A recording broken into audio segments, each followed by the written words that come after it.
ওয়ালাইকুম। বাংলাদেশে আজকে স্বাধীনতার প্রায় ৫৫ বছর হয়ে গেছে, কিন্তু অর্থনৈতিক দিয়ে এরকম কোনো উন্নতি হয়নি। যেখানে জাপান স্বাধীন হয়েছে ১৯৫২ সালে, মানে আমরা যখন ভাষা আন্দোলন করছি তখন ২৮শে এপ্রিল ১৯৫২ সালে। কিন্তু ওরা এদিক এখন ওদের জিডিপি এখন প্রায় ৬০০ বিলিয়ন।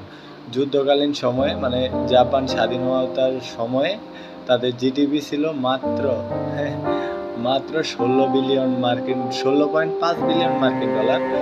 আর তাদের জনসংখ্যা ছিল ৮.৮ মিলিয়ন, মানে ৮.৮ লক্ষ মানুষ, কোটি মানুষ, ৮.৮ কোটি মানুষ। সেখানে বাংলাদেশেরও প্রায় মানুষ ছিল ৭.৫ কোটি মানুষ। বাংলাদেশের জিডিপি ছিল ৬.৩ বিলিয়ন মার্কিন ডলার।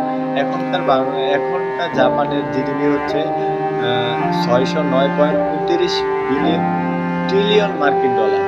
সরি, বিলিয়ন না, ট্রিলিয়ন মার্কিন ডলার।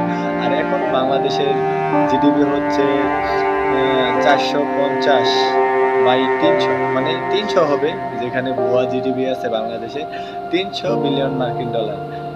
এখন জাপানের রিজার্ভে আছে ১.২ ট্রিলিয়ন মার্কিন ডলার। এখানে বাংলাদেশের বৈদেশিক মুদ্রার রিজার্ভ আছে ২১ বিলিয়ন মার্কিন ডলার।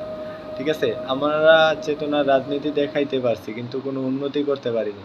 জাপানে কোনো চেতনা নাই, কিন্তু উন্নতি আছে। ওদের স্বাধীনতার কোনো ঘোষক নাই, কিন্তু উন্নতি আছে। বাংলাদেশের স্বাধীনতার ঘোষক আছে, কিন্তু শোষকের অভাব নেই, কিন্তু উন্নতি নেই।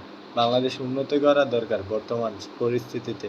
জিডিপির দিক দিয়ে, সব দিক দিয়ে, অর্থনৈতিক দিক দিয়ে, শিক্ষা ব্যবস্থার দিক দিয়ে বাংলাদেশ এখন উন্নতি করার সময়। এখন না হলে আর কখনো নয়।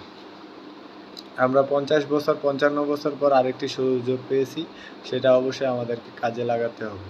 ধন্যবাদ।